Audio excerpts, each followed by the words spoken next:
Alors, nous allons suivre, pour commencer cet après-midi, la présentation de Pierre Schuller sur la valorisation du carbone et de la biodiversité dans la gestion durable des forêts. Pierre, vous avez la parole. Merci.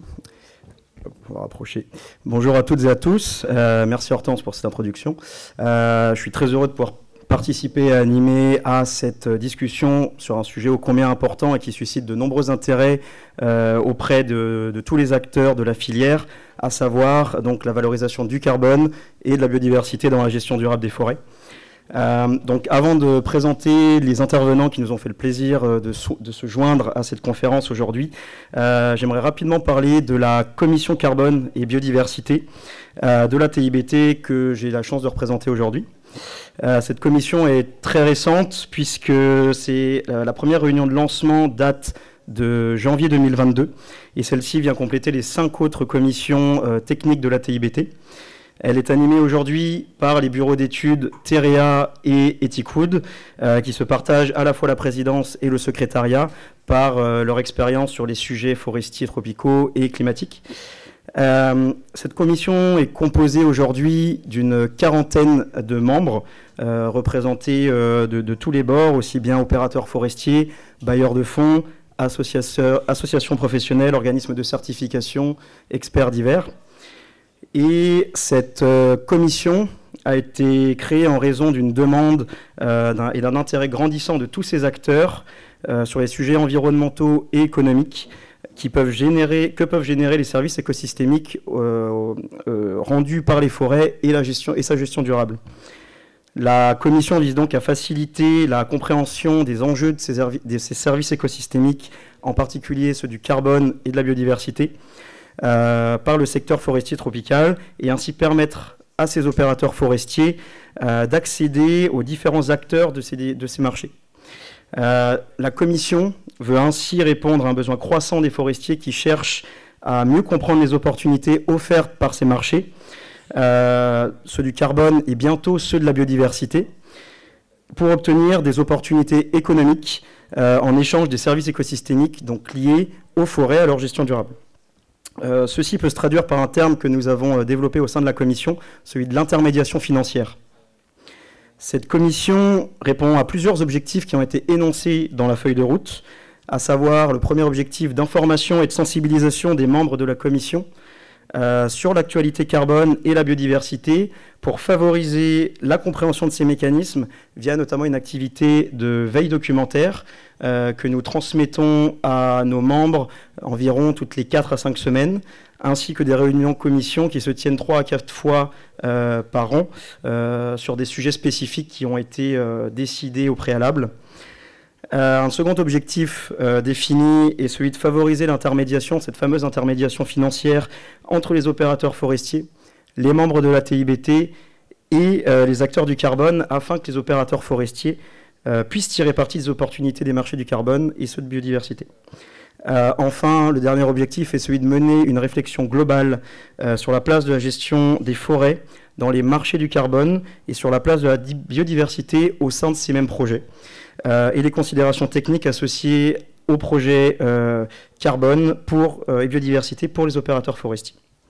C'est notamment sur ces 2 derniers points que la Commission souhaite chercher à réaliser des études sur des sujets précis qui favoriseront l'accès à cette intermédiation et l'intégration de la gestion durable dans les mécanismes carbone et biodiversité.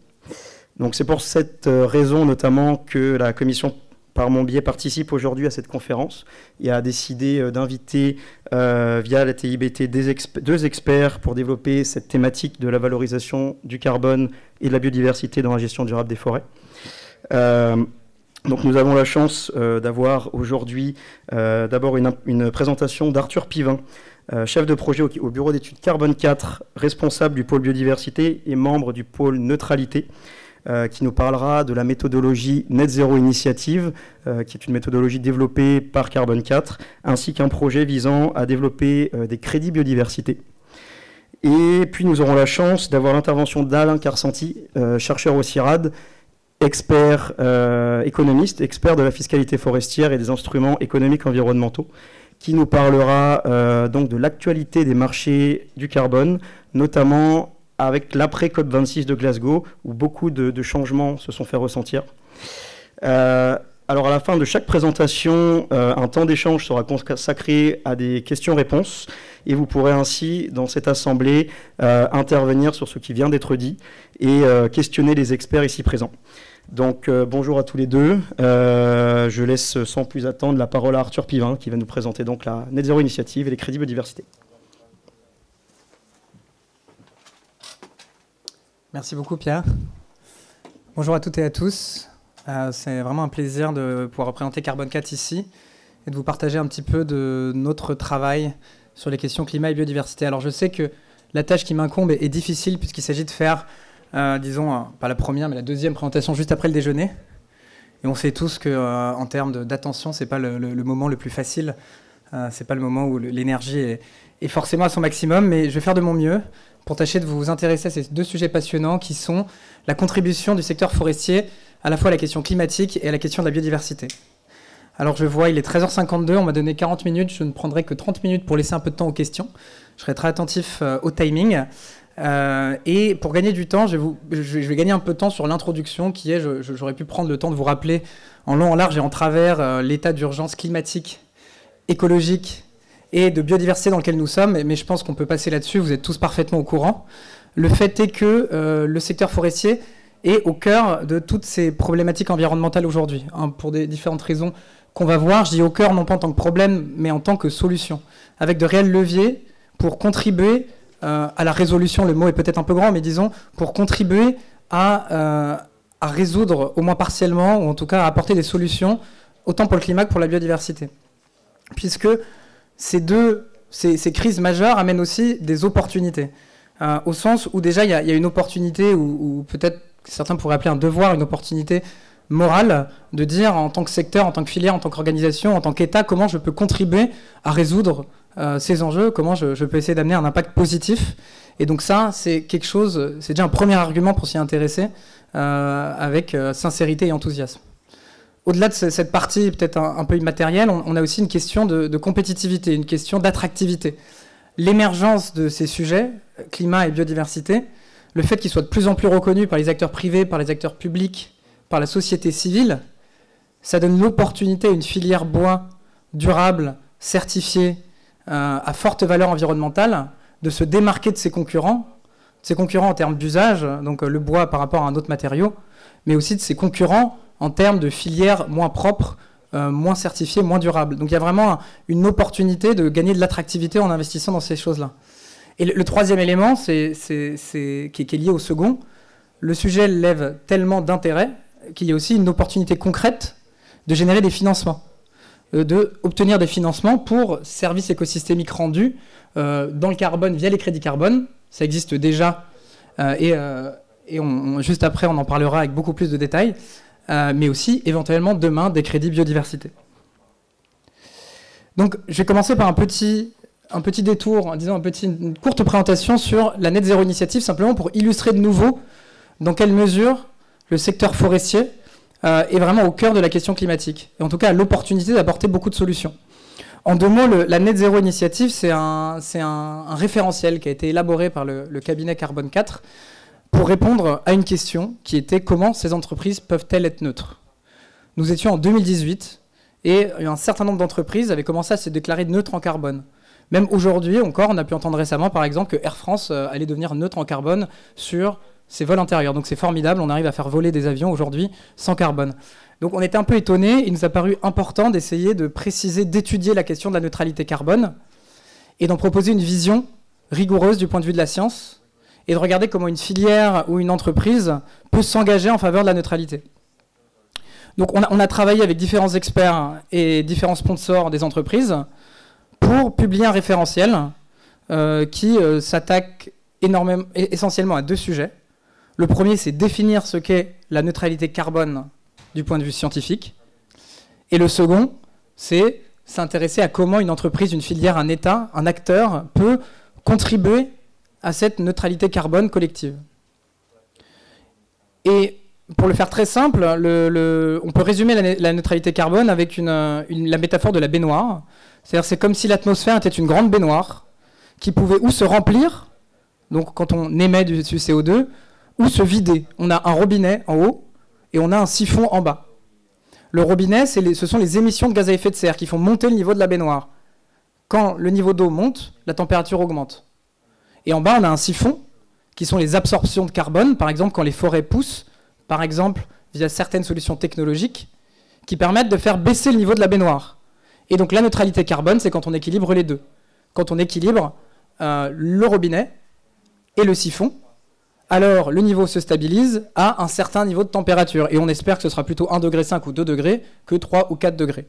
Donc en résumé, la neutralité carbone, c'est très simple si on la définit à l'échelle planétaire.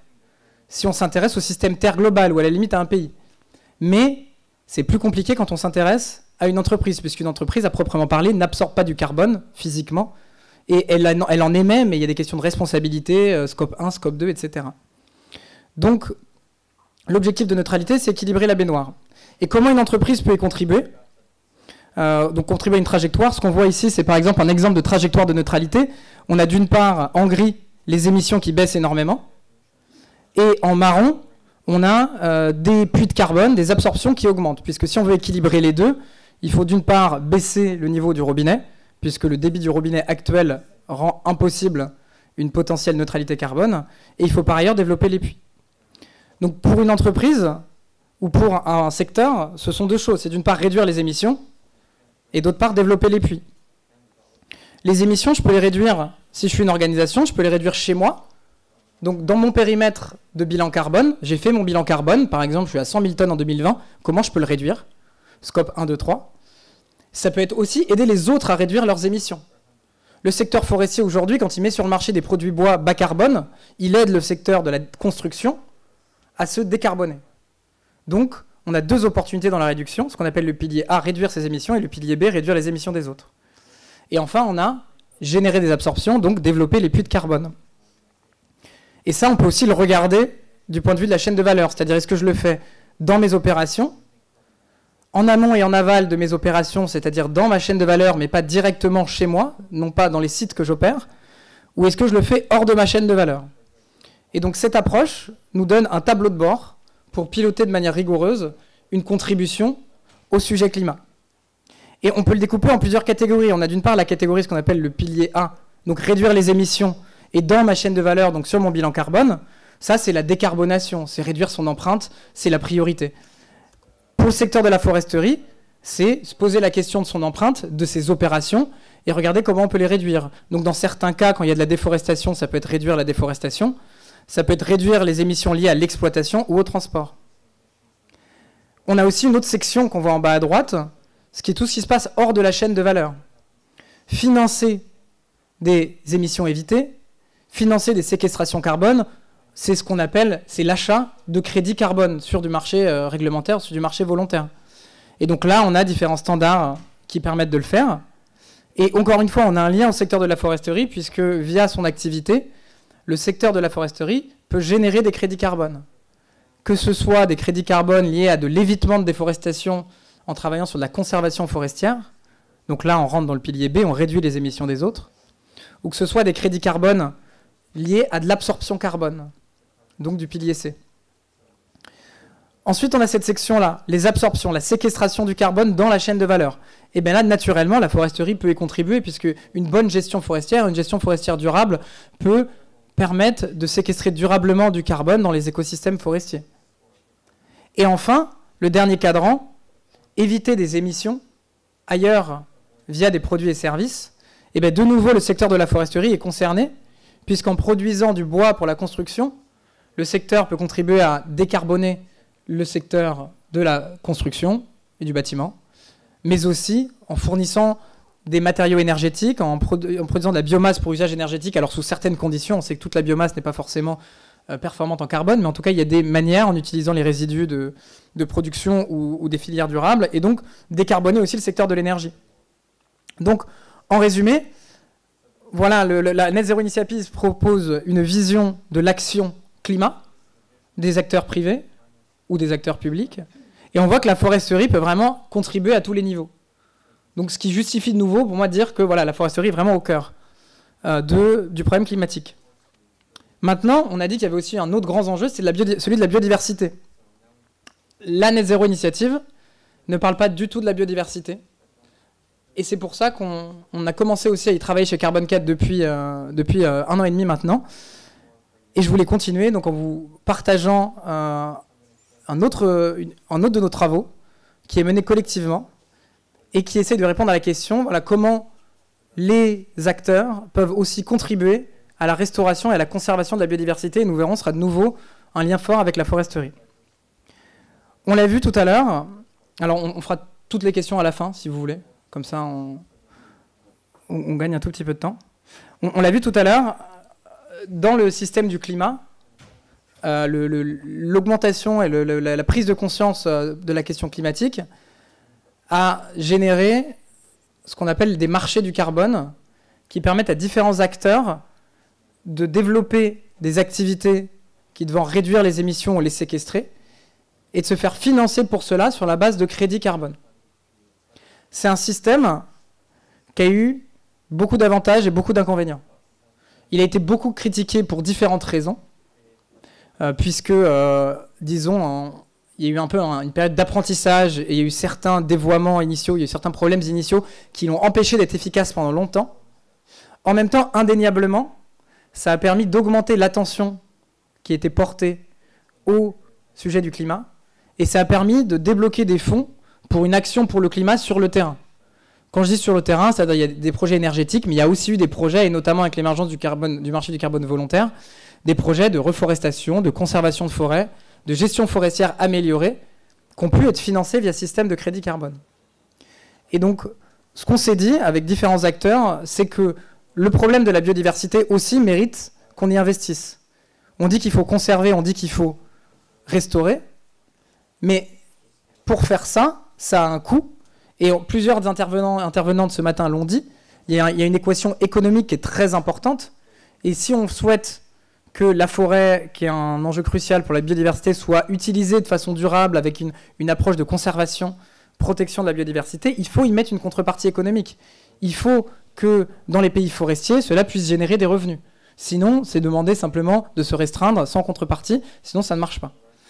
Et donc, on s'est dit, il y a un besoin de faire émerger un système aussi de certificat biodiversité, c'est-à-dire de permettre le financement d'actions en faveur de la biodiversité sur la base d'impact certifié.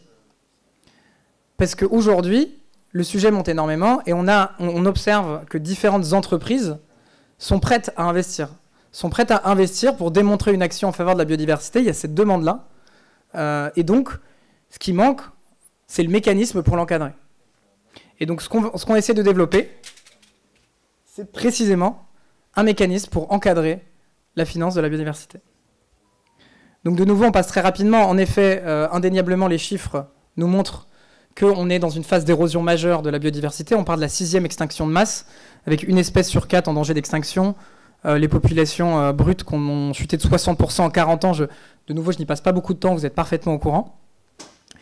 Et aujourd'hui, plus encore peut-être que pour le climat, on a un écart très important entre, d'une part, les objectifs qui sont fixés, c'est-à-dire qu'on parle de stopper l'érosion de la biodiversité sur la décennie 2020-2030 et de rentrer dans une phase de régénération à partir de 2030.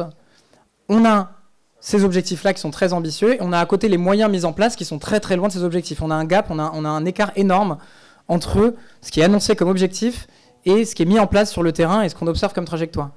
Et nous, notre analyse, ça a été qu'une des choses qui manquait, alors c'est pas la seule bien sûr, mais peut-être un outil qui manque aujourd'hui pour que ces objectifs, on s'en rapproche un petit peu, c'est de fournir des outils, faciliter l'action pour la biodiversité en fournissant des outils méthodologiques et des cadres de référence qui n'existent pas aujourd'hui pour la biodiversité. Ils existent plus pour le carbone. Pour la biodiversité, on a une myriade d'initiatives et on a des approches projets. On a beaucoup d'acteurs qui agissent, mais on n'a pas un cadre d'action, de référence, en tout cas pour l'action sur le terrain.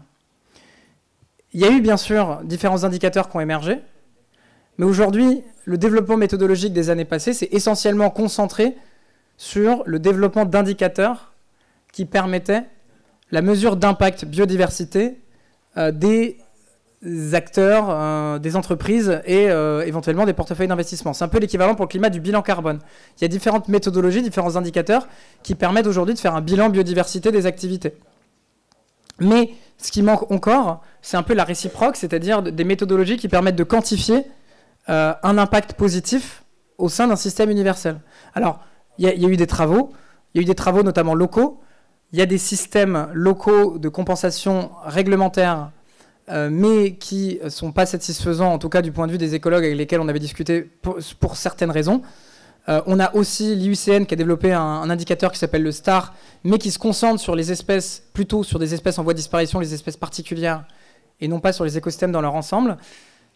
Et dans l'ensemble, ce qu'on a pour le climat, avec le marché du carbone volontaire, on ne l'a pas pour la biodiversité. Alors il y a d'excellentes raisons pour cela, parce que c'est très compliqué et on n'a pas la même métrique, mais en tout cas, ça mérite tout de même de s'y intéresser. Pour continuer, on l'a déjà dit rapidement, en effet, parce que je l'avais dit en introduction, mais on a un parallèle avec le marché du carbone, et là simplement quelques chiffres. On voit la bulle rouge qui grandit, c'est les crédits carbone qui ont été émis sur le marché volontaire. Et donc, indépendamment, bien sûr, il y a des critiques et il y a eu des problèmes, mais on a quand même permis de passer 3 millions à environ 150 millions de tonnes de CO2 émises dans le marché du carbone volontaire. Et il y a eu, en même temps, différentes critiques. Et nous, notre point de vue, c'est qu'on peut se servir du marché du carbone volontaire pour apprendre de ses erreurs dès le début et partir sur de bonnes bases pour un système de finance pour la biodiversité. Et les deux seront liés pour au moins une autre raison aussi, c'est qu'aujourd'hui, on a déjà, en fait, concrètement sur le terrain, des projets qui sont des projets carbone et qui ont un impact sur la biodiversité. Ou qui, tout du moins, devraient en avoir un projet de reforestation, c'est une opportunité de recréer un écosystème viable pour la biodiversité. L'enjeu, ou le problème, c'est qu'aujourd'hui, dans les standards existants du marché du carbone volontaire, la biodiversité n'est jamais prise en compte de manière quantitative. Dans certains cas, on a des standards qui disent, comme le standard CCBA, qui regarde de manière qualitative est-ce que la biodiversité a été prise en compte, mais on n'a pas de prise en compte quantitative, c'est-à-dire qu'on ne peut pas générer de crédit, on ne peut pas générer d'unités de certificats à partir d'un impact biodiversité. Ce qui fait qu'aujourd'hui, dans le marché du carbone volontaire, entre une reforestation dans une monoculture d'une espèce exotique ou une restauration avec une importante diversité qui permet de faire revenir le vivant, il n'y a pas de distinction formelle. C'est chaque porteur de projet qui doit justifier de son impact biodiversité à sa manière.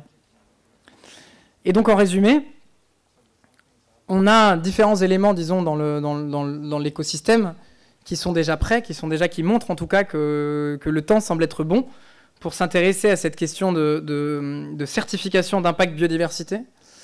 On a des entreprises qui ont indéniablement des impacts négatifs sur les écosystèmes.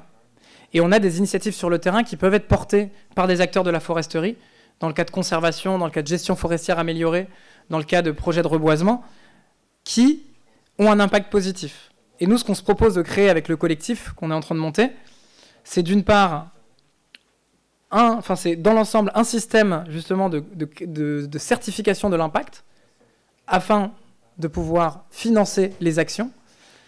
Et ça demande deux choses essentiellement. La première, c'est développer des méthodologies de quantification d'impact. Donc il va falloir être en mesure de dire telle action a généré tant d'impact si on veut pouvoir y associer des certificats.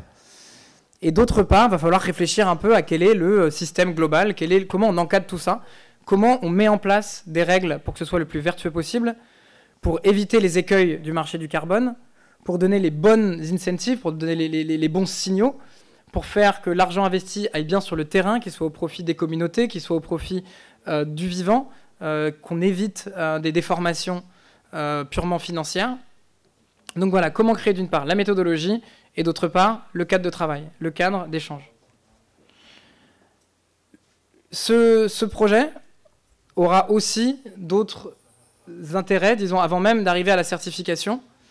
L'idée est que cette méthodologie de quantification, elle puisse accompagner tous les porteurs de projets, toutes les personnes qui agissent sur le terrain en lien avec la forêt ou en lien avec l'agroforesterie, en lien avec des initiatives de restauration ou de conservation, et que cette méthodologie puisse aussi, qu'on veuille se certifier ou non, fournir des outils méthodologiques concrets pour accompagner l'action en faveur de la biodiversité. C'est aussi outiller l'ensemble des acteurs du secteur dans cette direction-là. Et pour ce qui est des projets certifiés, il y en aurait de 3 types. Le premier, c'est un projet purement biodiversité, donc un projet dont l'impact, l'idée, l'objectif principal, c'est de restaurer le vivant ou de protéger le vivant, indépendamment d'un éventuel impact carbone. On n'est même pas obligé de faire du carbone, on peut faire que de la biodiversité. Le deuxième cas, ce serait un projet mixte carbone-biodiversité, donc déjà dans des projets carbone existants ou dans des projets carbone futurs, réussir à ajouter l'angle biodiversité ou pour apporter des revenus supplémentaires ou pour qualifier, via donc, des crédits supplémentaires, ou pour qualifier les crédits générés en leur donnant une note en fonction de leur impact biodiversité, qu'on puisse avoir un crédit noté de A à F, par exemple, selon sa valeur pour la biodiversité. Et le troisième exemple, ce serait un projet dans la chaîne de valeur. Donc si on a par exemple une chaîne de valeur, le cacao en Côte d'Ivoire, par exemple, au Cameroun, et on a des acteurs qui achètent du cacao et qui souhaitent agir dans leur filière, leur proposer de quantifier aussi l'impact biodiversité des actions qu'ils mènent dans leur filière. Alors pourquoi on sépare celui-là des deux autres? C'est parce qu'il nous semble très important, quand on parle de biodiversité, de parler de certification sans parler de compensation. On a vu un des problèmes du marché du carbone, c'est notamment, en tout cas dans l'action climat des entreprises, c'est que les entreprises achetaient des crédits et ensuite prétendaient être neutres en carbone, prétendaient avoir compensé leurs émissions. Or, en vérité, c'est plus compliqué que ça. Et ce n'est pas forcément vertueux comme mécanisme. Et ce qui est questionnable du point de vue du carbone l'est encore plus du point de vue de la biodiversité, puisque les écosystèmes ne sont pas substituables, puisque c'est très très compliqué de mesurer l'état d'un écosystème. Et donc dire, par exemple, j'ai détruit un écosystème au Gabon, mais je fais de la restauration au Congo, ou encore pire, dans le Vercors, dans le sud de la France, ça n'aurait pas de sens. Et donc on veut absolument écarter la tentation de la compensation, et dès le début partir sur la finance d'impact positif, sur de la contribution, sur de la certification d'impact et pas sur de la compensation. Donc c'est pour ça qu'il est très important d'isoler le cas dans la chaîne de valeur, qui est le seul cas où on peut en effet prétendre dire oui, j'ai réduit mon impact parce que j'agis chez moi au sein des mêmes écosystèmes sur lesquels j'ai un impact. Et donc dans l'ensemble, ce qu'on va faire avec ce collectif, c'est développer une série de méthodologies qui ira progressivement vers l'existence d'un crédit biodiversité. Mais en chemin, on aura déjà tout un tas de documents, d'outils, de méthodologies qui seront directement utilisables par les acteurs, par les forestiers, par les acteurs du développement, par les acteurs de l'agroforesterie ou les acteurs agricoles. Puisque les premières étapes vont être de développer un cadre d'impact, de développer des méthodologies partielles, de proposer des outils pour agir en faveur de la biodiversité. Et donc, dès le début, l'idée sera d'accompagner les acteurs. Et même si le crédit biodiversité prendra peut-être un peu de temps à arriver, puisqu'il y a du travail, et ben, l'idée, c'est de commencer à publier très très tôt, dès le mois de septembre, pour accompagner, orienter la réflexion sur cette question de l'impact biodiversité. On veut travailler avec certains principes. Le premier, c'est d'évaluer des impacts réels. On ne veut pas faire une méthode statistique qui va dire, en théorie, on a régénéré tant, puisque le but, c'est d'agir sur le terrain avec quelques mesures terrain, et sans, du coup, vraiment travailler sur du concret. Notre second principe, c'est de partir de l'existant. Notre vocation, ce n'est pas de faire de la recherche fondamentale, c'est pas de venir développer des choses très complexes qui n'existent pas encore, puisqu'on pense qu'il y a énormément de recherches qui ont été produites, il y a énormément d'outils qui existent. Et ce qu'il faut faire aujourd'hui, c'est de prendre ces briques et de les assembler dans un mécanisme qui tienne debout. Ce n'est pas notre rôle, en tout cas, de régénérer de la recherche fondamentale. Notre troisième principe, ça va être d'essayer de trouver un équilibre entre quelque chose qui soit assez rigoureux pour amener de la confiance, quelque chose qui soit assez pratique pour que ce soit faisable sur le terrain sans que ça prenne tout le budget, puisque le but, c'est que l'argent aille sur le terrain avant tout, et que ce soit universel pour pouvoir rassembler des acteurs du monde entier. Et enfin, une manière très importante, c'est un projet qui est collectif, pour lequel on a rassemblé beaucoup d'experts, différents acteurs, et qui a vocation d'être open source et collaboratif, c'est-à-dire faire contribuer toutes les expertises, tout publier en open source de manière parfaitement transparente pour que tout le monde puisse s'en servir, dans un but de servir l'intérêt général. C'est-à-dire c'est vraiment abonder à la création de méthodologies qui peuvent servir des initiatives sur le terrain. On sait qu'on va avoir différents enjeux. Il va y avoir un gros enjeu autour de l'unité. La biodiversité ne se mesure pas aussi facilement que le carbone. Il va y avoir un enjeu sur l'universalité. On sait qu'il y a une très grande diversité. Comment rassembler au sein d'un même système un projet qui est développé au Congo et un projet qui est développé dans le Vercors. C'est compliqué. Et l'idée, d'ailleurs, c'est une autre raison pour ne pas partir vers la compensation. On pourra démontrer qu'on a eu de l'impact au Congo, on pourra démontrer qu'on a eu de l'impact dans le Vercors, on ne pourra pas redire que les deux sont substituables ou échangeables. Et nos deux autres défis très importants, ça va être de créer à la fois de la confiance dans l'offre, c'est-à-dire dans le fait que les crédits vont représenter un impact réel, et dans la demande, c'est-à-dire dans le fait que les crédits vont être utilisés par les entreprises et par ceux qui les achètent de façon raisonnable et que ce ne sera pas du greenwashing. Si c'est du greenwashing, eh ben, le système ne durera pas longtemps ou il va pas fonctionner. En termes de gouvernance, c'est vraiment, quand je dis que c'est un projet collectif, on est en train de monter ce consortium. On a une quinzaine d'acteurs déjà qui ont validé leur adhésion. On travaille notamment avec des grands acteurs du système du développement de projets, avec des standards carbone. On travaille avec différentes ONG, avec des entreprises et des fonds d'impact. On crée une ONG qui va héberger le projet. Le but, c'est que ce projet soit réellement collectif, géré de façon collective et avec une vocation d'intérêt général. Et une grande ambition aussi pour garantir le plus haut niveau possible de rigueur et d'indépendance scientifique. C'est-à-dire qu'on va impliquer de manière continue des acteurs scientifiques et des organisations pour leur demander leur avis. On va constituer un comité scientifique qui sera tout à fait indépendant, c'est-à-dire qui aura le droit de dire absolument ce qu'il veut sur notre initiative. Et on va solliciter ponctuellement des revues externes. C'est-à-dire on va proposer aux parties prenantes de donner leur avis sur les documents qu'on va produire. Et donc pour terminer, un petit point sur l'agenda. Où est-ce qu'on en est ? On est en train de monter le groupe, et je terminerai là-dessus. On est en train de monter le collectif. On a déjà travaillé à l'approche méthodologique qui va nous permettre de résoudre ce grand problème qui est comment quantifier l'impact biodiversité. Et à partir de cet été, on va lancer la deuxième phase de travail méthodologique pour développer le standard, en même temps qu'on va s'intéresser au développement des règles de marché, c'est-à-dire de tout le cadre de travail.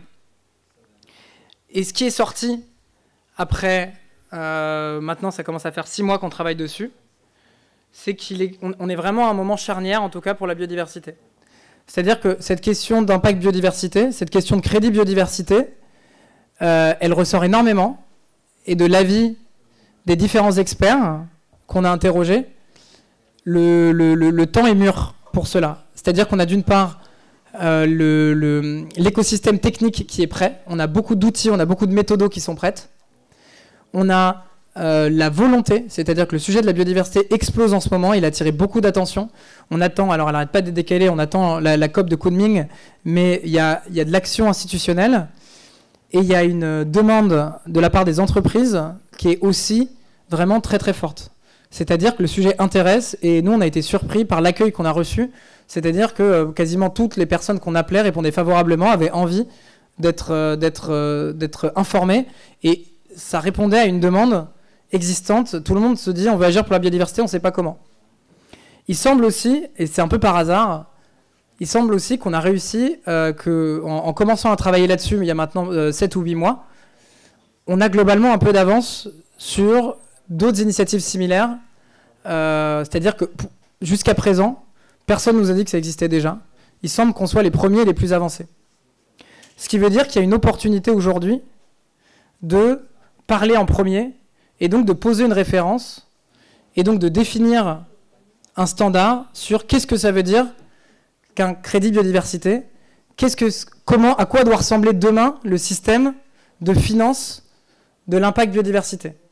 Et donc c'est vraiment une opportunité peut-être unique de faire partir ce système-là du bon pied, à la fois pour la planète, c'est-à-dire quelque chose qui respecte vraiment le vivant et qui soit vraiment orienté, conçu pour délivrer des impacts, mais aussi pour tous les acteurs qui auront vocation à produire ces crédits. Et c'est là où je pense de nouveau aux forestiers, c'est-à-dire comment dès le début concevoir quelque chose et comment prendre position en faisant un mécanisme qui sera adapté à la réalité de ce qu'est la production durable, les enjeux des forestiers, la réalité du terrain, des différents acteurs. Donc c'est pour ça que je voulais simplement terminer là-dessus. On a aujourd'hui cette initiative qui part d'acteurs français, mais qui est déjà internationale, puisqu'on a inclus des partenaires américains, européens et éventuellement asiatiques aussi. On est encore en discussion. Nous, on est ouvert au sens où le but, c'est d'intégrer un maximum d'acteurs qui pourraient amener ou de l'expertise, ou du soutien, ou des financements, puisque bien sûr, c'est une méthodologie qu'il va falloir financer. J'entendais par l'heure tout à l'heure parler de fonds de 20 milliards, de 5 milliards qui existent.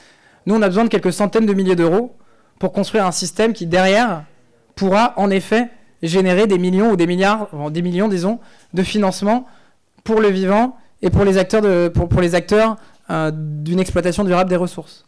Donc, on est ouvert pour construire ensemble ce système-là, ce mécanisme, avec des acteurs qui peuvent apporter une expertise, qui peuvent apporter une connaissance du terrain via des projets existants, que ce soit des projets de conservation, des parcs naturels pour le cas des pays, des projets de reboisement, des projets de conservation, des projets d'agroforesterie, qui peuvent amener aussi des sources de financement pour construire ensemble ces méthodologies et ce mécanisme qui, on l'espère, fera référence demain et permettra d'encadrer l'action du privé en faveur de la biodiversité. Donc voilà, je vous remercie beaucoup pour votre attention. Voilà, 31 minutes. Donc j'ai dépassé d'une minute, je m'en excuse. Et on peut continuer avec les questions, si vous le souhaitez. Ouais. Merci beaucoup Arthur. Effectivement, donc un sujet très intéressant qui nous a fait évidemment réfléchir beaucoup sur ces questions carbone, biodiversité. On retiendra donc que la Net Zero Initiative propose donc une approche de l'action climat des entreprises sur 3 piliers, donc émissions induites, évitées et les absorptions de CO2, et que le secteur de la foresterie a un rôle décisif à jouer sur chacun de ces axes, et donc une grande opportunité pour la filière, et que Carbone 4 lance un consortium international afin de faire émerger ce système international de crédit biodiversité qui permettra, on l'espère en tout cas, à la foresterie durable de recevoir des financements supplémentaires. Notons aussi que la commission carbone et biodiversité est en discussion avec Carbone 4 pour rejoindre ce consortium, donc on espère pouvoir l'intégrer. Donc j'imagine qu'il y a beaucoup de questions. Allez-y. On va prendre vraiment 15 minutes pour les questions. 15 minutes, pas plus. Madame la ministre, d'abord. Merci infiniment à Monsieur Arthur pour cet exposé clair et qui a beaucoup d'attentes pour nos pays, de compréhension déjà de ce marché. Nous, on l'appelait déjà un marché de dupes. Parce que quand on a commencé les MDP en 2005, effectivement, on ne s'imaginait pas qu'on va avoir des ressources financières dans nos pays. Et le temps nous a démontré qu'effectivement, on ne pouvait pas compter sur ces finances carbone dans nos pays. Et aujourd'hui, quand je vous entends, j'ai l'impression que vous évitez la compensation. C'est-à-dire que aller vers la reconnaissance des efforts faits par le pays pour avoir la conservation de cette biodiversité. Et vous l'avez si bien dit, on évite la compensation. Pourquoi éviter la compensation, alors que quand même, pour protéger ces forêts, pour protéger cette biodiversité, les États financent les éco-gardes, financent avec même des partenaires. Pourquoi on évite cette compensation? C'est ma première question. Deuxième chose, vous avez évité de parler du prix du carbone. Ça aussi, dans nos pays, ça pose problème. Parce que quand nous avons intégré le mécanisme RED+, effectivement, c'était dans les années 2014, je crois, par là, et le prix du carbone était au plus bas, 4 $. Et on a signé. Aujourd'hui, on a l'impression, c'est comme si tu allais sur le marché, tu vends ta tomate, et celui qui vient acheter ta tomate te dit comment tu dois dépenser l'argent que tu obtiens de ta tomate, à qui tu dois donner l'argent que tu obtiens de ta tomate, ça pose problème. Donc, la clé de répartition de ces finances carbone pose problème dans nos pays. On nous prend pour des enfants, donc on vient, on dit, voilà, la Banque mondiale nous dit, moi, d'abord, 1, je paye à 5 $ la tonne, 2, je vous dis comment partager ces bénéfices, et 3, je vous dis aussi à qui donner la part. Donc là aussi, ça pose problème. Si vous voulez nous accompagner, je crois que vous devez prendre en compte ces sujets-là. Donc, le prix du carbone et les modalités de partage de bénéfices. Les aires protégées. Les aires protégées, les États ont fait un effort d'abord d'affecter ces superficies à la conservation de la biodiversité, et les animales et les floristiques. Alors, qu'est-ce que les États gagnent par rapport à cela? Donc, je ne vais pas aller loin. Qui fait la requête auprès de Carbone 4 si nous voulons être accompagnés? Je finis par là. Merci. Alors, merci beaucoup, Madame la Ministre, pour ces questions. On prend une deuxième question? Non, je peux répondre tout de suite. Oui, allez-y. Sinon, j'ai peur que ma mémoire me fasse défaut. Donc, pour être le plus précis possible. Donc, un grand merci, Madame la Ministre, pour ces questions. Pour la première, vous dites pourquoi éviter la compensation. Si je comprends bien, il faut reconnaître les efforts qui sont faits localement. Alors, je pense que j'ai du mal à m'exprimer, puisque éviter la compensation, ce n'est pas ne pas financer les projets qui sont aujourd'hui des projets de compensation. En fait, ce qu'on veut, c'est reconnaître et financer les projets de restauration, les projets de conservation, tous les projets qui ont un impact positif sur la biodiversité.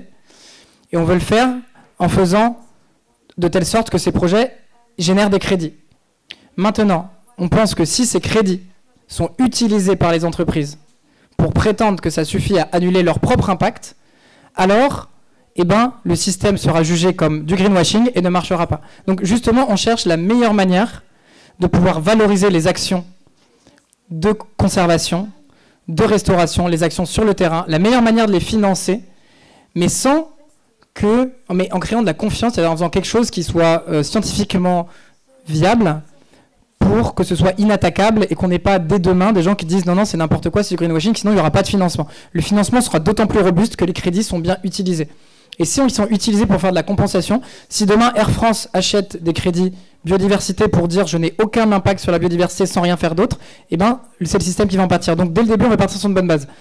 Sur le deuxième point, et en fait sur le premier aussi, c'est aussi pour dire, je pense que peut-être que le problème, quand on dit qu'on veut éviter les erreurs du marché du carbone, c'est précisément de ça dont on parle. Moi, j'ai travaillé sur le terrain pendant 4 ans dans des projets carbone et j'étais aussi outré du fait que ça vient les inputs viennent du côté des financeurs et du côté du terrain, parfois, on est complètement négligé, méprisé. Et c'est un problème. Et pour moi, il n'y a qu'une seule solution à ce problème, c'est d'impliquer en amont, très en amont, tous les acteurs.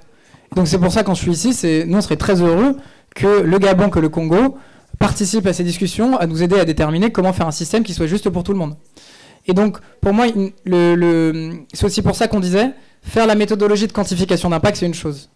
Mais si on fait ça sans aussi faire le chantier marché, c'est-à-dire sans définir les règles, comment les crédits sont générés, échangés, achetés, et donc sans aussi prévoir que, est-ce qu'on met des règles sur les prix pour éviter que ce soit à 4 € la tonne, pour éviter que ce soit en dessous des coûts d'opération, et comment on garantit que l'argent il est utilisé sur le terrain. D'ailleurs, c'est les gens du terrain qui savent le mieux comment l'utiliser. Donc, comment on garantit que ce soit bien fait dans le respect des acteurs locaux, etc. Et donc, on pense que la méthode de quantification, c'est une chose, mais si on fait que ça, il y a la porte ouverte pour que ça se passe mal côté mécanisme, et donc il faut faire les deux. Et de nouveau, la contribution des pays qu'on pourrait appeler producteurs, des pays comme celui que vous représentez, Madame la Ministre, ça peut être très utile pour déterminer un système juste dès le début. Et la troisième question, il me semble, ça,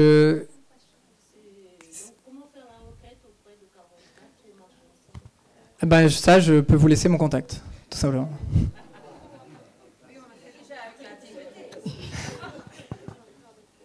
Merci beaucoup, Madame la Ministre, pour ces questions. Et je crois qu'on a d'autres questions par là-bas. Oui. Vous avez vu lever la main. Oui, j'ai une question.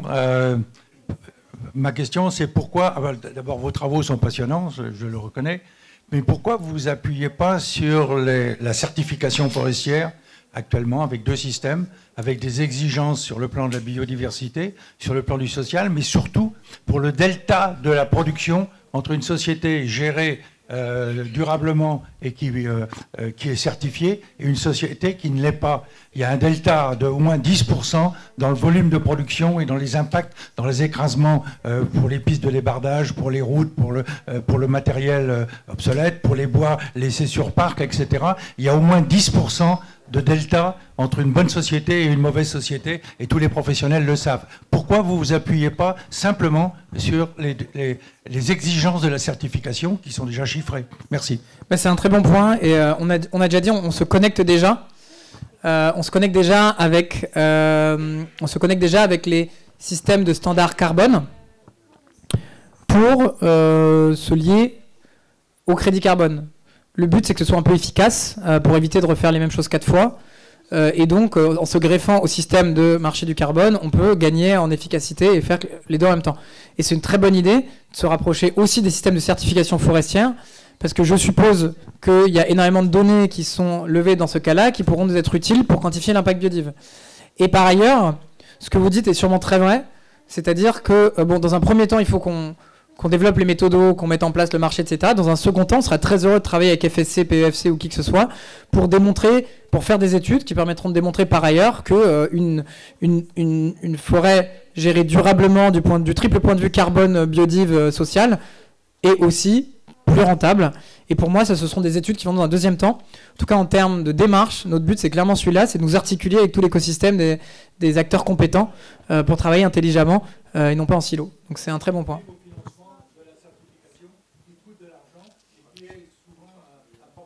Peut-être. Nous, le but, c'est que vraiment, ça rapporte de l'argent, ça ne coûte pas. C'est-à-dire qu'on veut vraiment maîtriser les coûts de certification, que ce soit égal ou inférieur à ceux pour le carbone, pour que ce ne soit pas une usine à gaz, quoi. Le but de certifier, c'est de générer des financements pour ceux qui protègent le vivant. Madame ?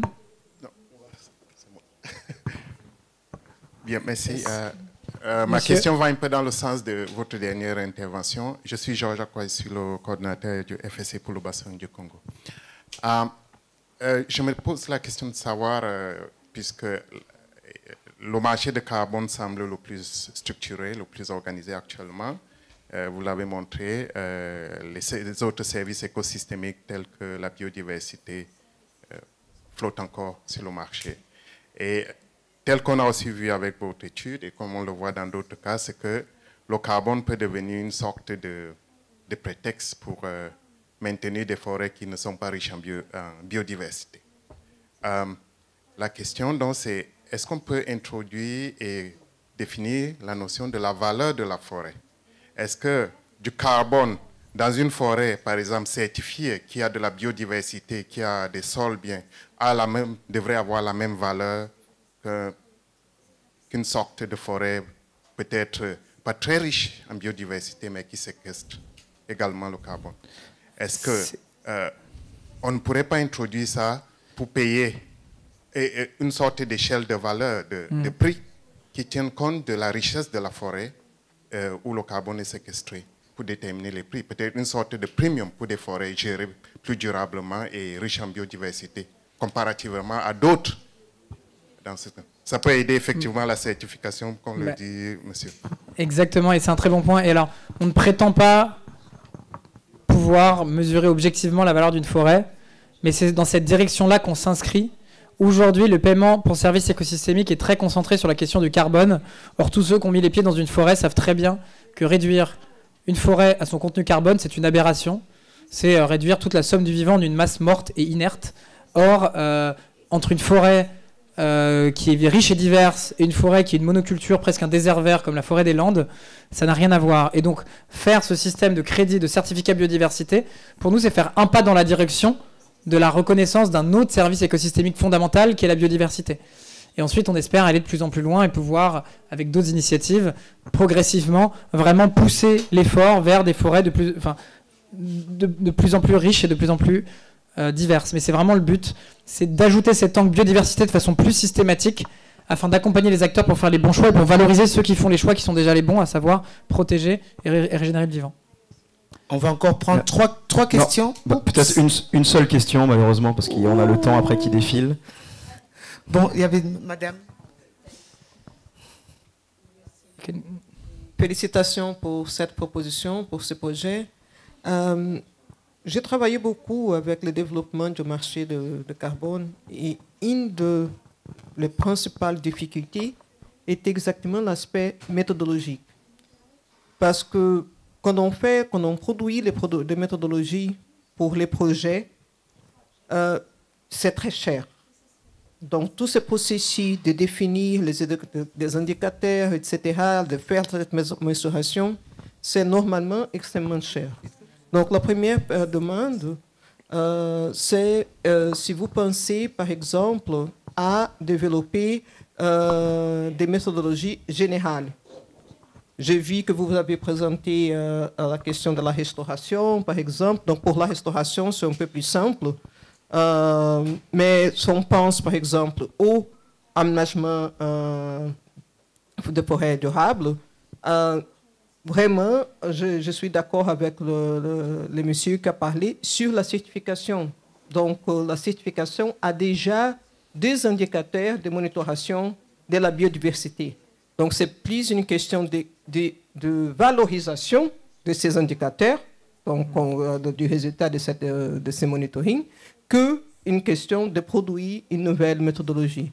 Et donc, la deuxième question, c'est si vous avez déjà des estimatifs des coûts pour développer ces méthodologies et comment vous pensez à traiter, donc si vous pensez vraiment au crédit au niveau des projets individuels, si vous pensez des crédits au niveau des paysages, des terrains, des aires, des paysages, ou si vous pensez des crédits au niveau des pays. Donc, c'était une discussion relevante pour les carbones. Pour les carbones, c'est un peu plus simple. Je pense que pour la biodiversité, c'est très relevant de penser à comment on va maîtriser et quelles seront les limites géographiques aussi pour faire cette mensuration. Merci. Merci beaucoup. Alors pour moi, dans la question des coûts de la méthodologie, il y a deux questions. Il y a combien ça va coûter de la développer, donc combien le consortium va avoir besoin de financement pour développer le standard, et derrière, combien ça va coûter au projet de se faire certifier. Donc je sais pas si c'était plutôt le premier ou le second, ou les deux. Pour le premier, oui, il y a des coûts de développement, mais de nouveau, on ne veut pas faire de la recherche fondamentale. Il y a plein de choses qui existent, et notamment à la FAO. C'est pour ça qu'on échange avec certains membres de votre équipe, notamment pour utiliser les outils qui sont développés par la FAO. On échange aussi avec des personnes. J'ai eu un appel hier de UN Decade for Ecosystem Restoration. Il y a plein de choses qui sont faites, on veut les utiliser. Et ce qu'on veut faire, c'est avoir des méthodologies relativement simples, à partir des indicateurs qui sont déjà utilisés, qui sont déjà mesurés ou qui sont facilement accessibles, et pour pouvoir évaluer de façon suffisamment robuste l'impact biodiversité.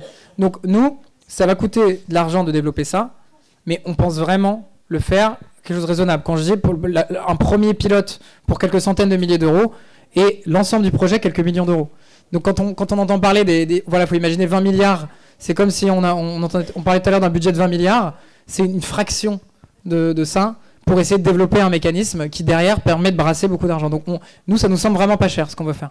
Parce que la direction qu'on prend, c'est de faire quelque chose de simple pour une autre raison, qui est le deuxième point, qui est que si on fait quelque chose de trop compliqué, sur le terrain, ça ne marchera pas. Il faut qu'on agisse avec les indicateurs qui sont déjà relevés ou qu'on sait relever facilement. On sait mesurer à peu près la biomasse par hectare, ça on sait le faire. La diversité des essences dans une forêt, c'est un truc on peut le faire assez bien. On fait un échantillon, on compte les essences, on sait le faire. Par contre, il y a des choses compliquées, et ben dans ce cas, on préfère prendre des hypothèses simplificatrices. Exactement. Et on travaille avec les chercheurs du Muséum d'histoire naturelle pour déterminer justement des méthodologies qui sont sur ce bon équilibre entre on mesure quand c'est possible ou déjà accessible, et sinon on se base sur une évaluation des pratiques, sur d'autres choses qui sont moins compliquées pour garder des coûts d'opération relativement bas. Donc c'est vraiment tout notre défi et toute notre attention est portée là-dessus. C'est pour ça que on ne veut pas faire de la recherche, on veut faire de la construction méthodologique à partir de ce qui existe. Et on a bon espoir de le faire vraiment pour des sommes raisonnables. Je ne sais pas si ça répond à votre question. Voilà. On va prendre une dernière question de monsieur. Je crois qu'il y avait Non. Oh là là. Vraiment dernière question. Par contre. Je répondrai très très vite. C'est pas. It's not possible. I can answer very fast. C'était pas une question, mais une réflexion plutôt. Donc, c'est Esteban Toja du FSC Bassin du Congo. Donc, nous, merci beaucoup d'ailleurs Arthur pour la présentation et les questions. C'était vraiment intéressant. Nous, en FSC, depuis déjà 2018, on essaye de trouver des mécanismes, des moyens, des cadres logiques pour permettre à nos concessionnaires de valoriser les services écosystémiques qui sont en train de travailler sur le terrain avec la certification FSC.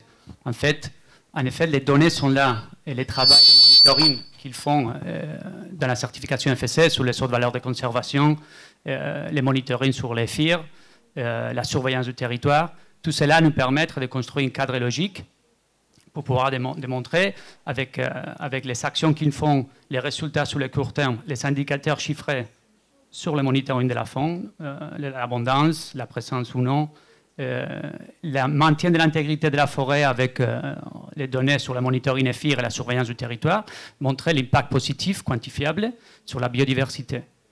Donc, nous, on a développé un cadre, un véhicule pour démontrer ça, c'est la procédure service écosystémique FSC, et on veut valoriser le travail de nos concessionnaires. Donc, côté biodiversité, effectivement, la question technique sur trouver les crédits biodiversité, c'est un enjeu technique, même philosophique, très important et fondamental. Mais la quantification positive, quantitative sur l'impact des actions des concessionnaires, c'est déjà quelque chose qui peut être fait. Quantifier les coûts de ces actions, déjà, c'est une possibilité qui est vraie. Et on peut le faire dans le court terme en valorisant, comme tu as bien dit, ce qui est déjà fait et les données qui sont déjà recueillies par les concessionnaires, qui sont très sophistiqués dans les bassins du Congo depuis longtemps. Et ça, je pense que c'est quelque chose qui est possible de faire sur le court terme. Mais parfait, et j'en profite pour vous proposer je pense que le FSC pourrait être un membre très intéressant pour le consortium si vous souhaitez nous rejoindre, et comme ça qu'on mette en commun ces réflexions méthodologiques autour de la question des indicateurs. Nous, avoir une vision claire sur ce que vous demandez déjà aux forestiers dans le cadre de votre certification, ça nous aidera à designer une méthode forêt qui est adaptée à la réalité du terrain. Donc, avec plaisir. Merci beaucoup. Plaisir. Merci beaucoup. Effectivement, ça suscite beaucoup de questions, donc pas facile. Maybe very fast and I answer in 1 minute. I promise. Bon, très rapidement alors. Thank you very much. Arthur, congratulations on your proposal, actually. You know, I like it because it's innovative and you're young, right? But let's think about the practicalities of this whole thing. And what I'm going to say now is a follow-through to all the valuable comments that have already been made. Certification systems, yes, they already have the criteria. One more thing, don't forget that there's more than 190 member countries in this world that are signatories to the Convention on Biological Diversity. So please don't start talking about methodologies or framework, because, honey, you might have 20 years to spend on this process. We don't. Many of us in this room were young and fresh 25 years ago. 25 years later, we are still talking about the value of forest certification and how to quantify the value of productive forests against protection forests. You know, it's just a word of advice. I'm not being pedantic. I'm not being negative. I'm not being, what's the word? Antagonistic? No, not at all. Not at all, right? Now, what everyone has said is just so true. Methodologies and frameworks take time. They take money. And I don't somehow believe that 2,000 euros will complete this work. Not 2,000, of course. I thought you said a couple of thousand euros. Hundreds of thousands. Ah, I said sorry, my bad. No, my bad. I'm cheap, but I'm not that cheap. No, I was saying a few €100,000 for a first pilot and a few million euros for the standard. If you ask me, 100,000 euros is not going to cut it either. I worked on the certification process with my government authorities over a period of 15 years. You don't want to know how much money went into that process, right? Now, if you're talking about this, like I said, basing it on the carbon credits market itself is already dangerous, which is why the advice is look at the Convention for Biological Diversity, look at the certification schemes and the timber legality assurance systems, because even those have biodiversity criteria in it. So if you talk about working on existing examples, and those that have already quantified. I told you about some ITTO projects that have got some wonderful results also, But you might want to cut that period of working on this down to 5 years if you can. 2030 is around the corner. We're halfway through 2022.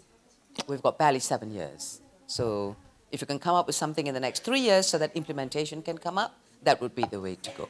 But thank you again. Perfect. Thank you very much. You're absolutely right. We were mentioning a few €100,000 for a first pilot. So to frame the approach, and we think that's reasonable because that's in the way we're working, it's not very expensive, and then a few million for the first standard. You're absolutely right in the meaning that I had a call yesterday, and we're scheduling a call with the CBD. So we really we're still in this process of getting connected to all the relevant actors, and we're also connecting to all the existing methodology to make sure that we include all the data that is already indeed that has been already worked through. But thank you very much for your advice and comment. I was very happy to receive it. Merci à tous et à toutes pour votre attention et vos questions. Je laisse la parole. Oui, merci beaucoup Arthur, merci beaucoup pour toutes ces questions. Donc la parole est à Alain Carsanti qui va lier parfaitement ce sujet avec les dernières actualités relatives au marché des carbones depuis Glasgow, la COP26. J'en profite parce que, juste pour dire un mot quand même sur ces questions de crédit biodiversité, parce que c'est quand même une question sur laquelle je travaille aussi. Il y a des crédits biodiversité qui existent depuis très longtemps dans les systèmes de compensation par l'offre dans biodiversité, notamment aux États-Unis. Il y a des crédits zones humides, il y a des crédits, etc. Donc ça, c'est bien étudié. Il faut que ce soit le système de compensation par l'offre avec des mitigation banks, c'est-à-dire avec effectivement des systèmes de banques qui font l'intermédiaire et qui jouent un rôle. Il y a une chose qui est différente, ce sont ce qu'on appelle les biocrédits. Les biocrédits, le terme a été proposé par l'IED, c'est ce que vous mettez en avant. Ce sont des choses plutôt informelles, plutôt ad hoc, effectivement, qui sont des véhicules de financement qui sont proposés aux entreprises. Mais effectivement, c'est assez différent. C'est un peu important parce que c'est un peu, d'une certaine manière, marché régulé, marché non régulé. On va retrouver la même dichotomie dans cette question du carbone que je vais aborder maintenant. Il y a des tas de choses. Il y a 3 ou 4 mois, il y avait un article dans Le Monde sur des crédits rhinocéros. Ça, c'est au Zimbabwe. Bon, c'est un véhicule de financement, c'est un indicateur de performance qui tout simplement effectivement fonctionne. Il y a des crédits, il y a des water credits, il y a des crédits sur l'eau, il y a des crédits sur pas mal de choses. Ça a des formes très, très, très bizarres, mais pour moi, c'est pas des vrais marchés. Et ce terme de crédit pose un problème. Parce que qui dit crédit dit débit. Alors, vous l'avez dit à un moment donné, il ne s'agit pas d'autoriser. Parce qu'un crédit carbone, c'est un permis d'émission, c'est un permis d'émettre. Un crédit biodiversité, c'est un biocrédit, ça ne peut pas être un permis de détruire la biodiversité. Il faut que ça soit quelque chose d'autre. Donc je pense que le terme déjà pose quelques problèmes. Dernier point, on a beaucoup ce débat dans les paiements pour services environnementaux depuis longtemps pour savoir sur quoi on paye. Qu'est-ce qu'on paye? Est-ce qu'on paye effectivement pour, disons, la qualité des services écosystémiques quantifiés? Et on s'aperçoit qu'on arrive à des problèmes de méthodologie absolument énormes. D'ailleurs, sur les crédits, sur les questions de compensation biodiversité, demandez aux gens de Biotop qui travaillent là-dessus. Il y a des problèmes énormes. Finalement, on travaille avec les habitats comme proxy. C'est pas terrible, mais enfin, voilà, le nombre d'espèces, habitats, etc. Aller aux services écosystémiques, c'est déjà plus difficile, il faut les quantifier. Et en fait, par exemple, pour les PSE, on paye pour quoi? Est-ce qu'on paye vraiment pour le service écosystémique, précisément, qui soit quantifié? Non, en réalité, dans tous les PSE du monde, il y en a beaucoup. On paye pour les pratiques, parce que c'est plus simple. On dit, il y a une bonne pratique. Cette pratique, ça permet de faire à la fois du carbone, de la biodiversité, la qualité de l'eau, etc. Et c'est beaucoup plus simple, effectivement. Évidemment, ça ne se prête pas à un système de crédit avec de la spéculation, etc. etc. Ça, c'est effectivement, je comprends que c'est moins bien, souvent c'est du financement public, le PSE, avec des taxes, etc. Bon, voilà. Mais je voulais simplement mettre ça au point, je voudrais maintenant qu'on parle un petit peu du marché du carbone. Alors le marché du carbone après la COP26, donc moi je serai beaucoup moins long, je vais vous parler de quelques implications pour le secteur forestier. Alors d'abord, je voudrais quand même vous rappeler qu'il y a deux choses différentes dans les marchés du carbone, parce qu'il y a beaucoup de confusion. Vous avez deux principes qui sont complètement distincts, qui n'ont rien à voir finalement, qu'on peut avoir. Il y a ce qu'on appelle le système de cap and trade. Cap and trade, plafonnement et échange.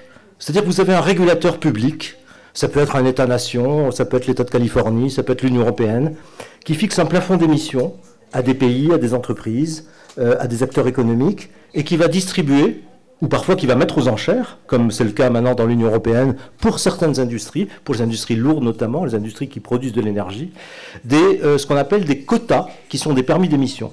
Et ça, si vous voulez, c'est un système donc, qui existe, on a l'exemple en Europe, c'est bien connu, et ces quotas, ils peuvent être revendus, ils peuvent être achetés. Alors, se créent des échanges entre les États, c'est-à-dire les États qui reçoivent des quotas, mais qui n'utilisent pas tous leurs quotas, pas tous leurs permis d'émission, peuvent en vendre, en céder à d'autres États ou à des entreprises éventuellement qui, elles, ont besoin de quotas supplémentaires parce qu'elles dépassent le plafond qu'on leur donne.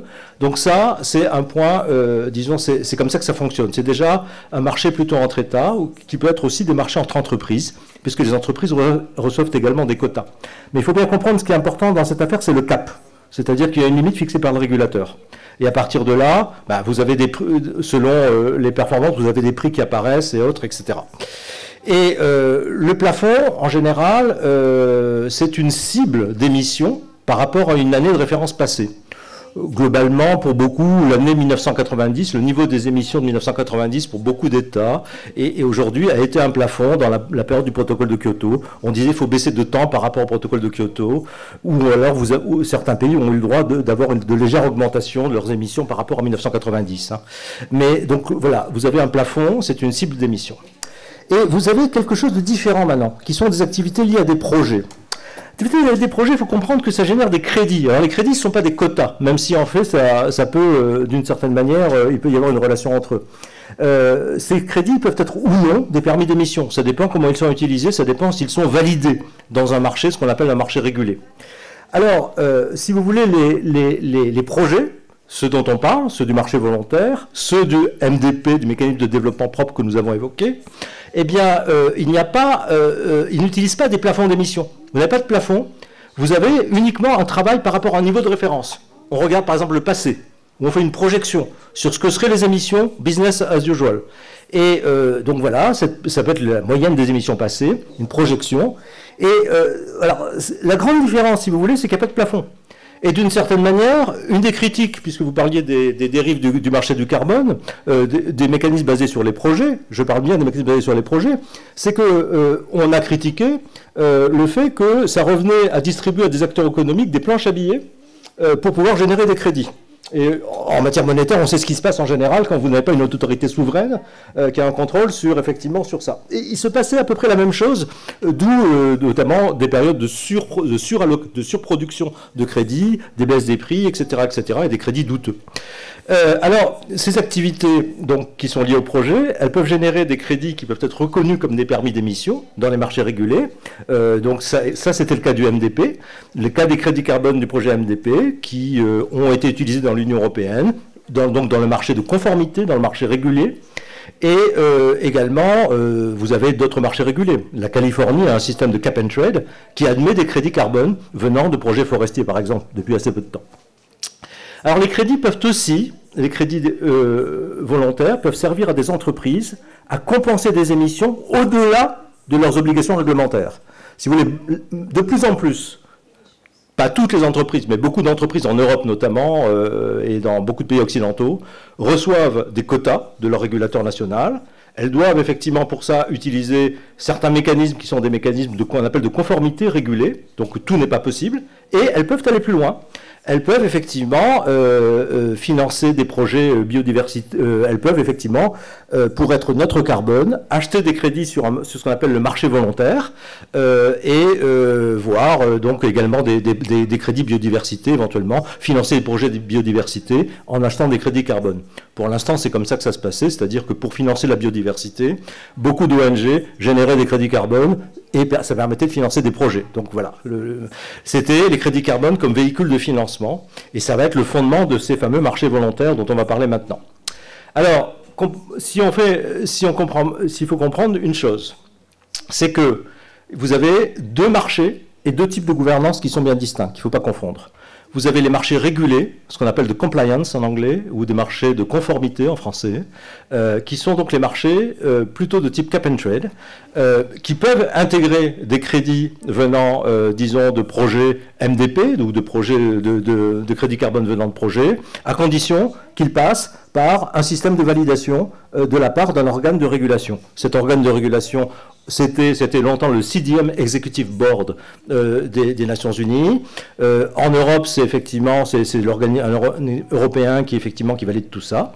Donc ça, c'est les marchés régulés. Et vous avez les marchés volontaires qui, comme leur nom l'indique, effectivement, ne sont pas soumis à ce type d'obligation. C'est simplement parce qu'il y a une demande d'entreprises qui veulent faire de la neutralité carbone, par exemple, ou qui veulent compenser une partie de leurs émissions. Et ce système s'est développé avec, effectivement, ce dont on disait, les fameux standards de Verra, VCS, Gold Standard, etc., etc. Et donc, vous avez en parallèle deux gouvernances. Vous avez une gouvernance publique.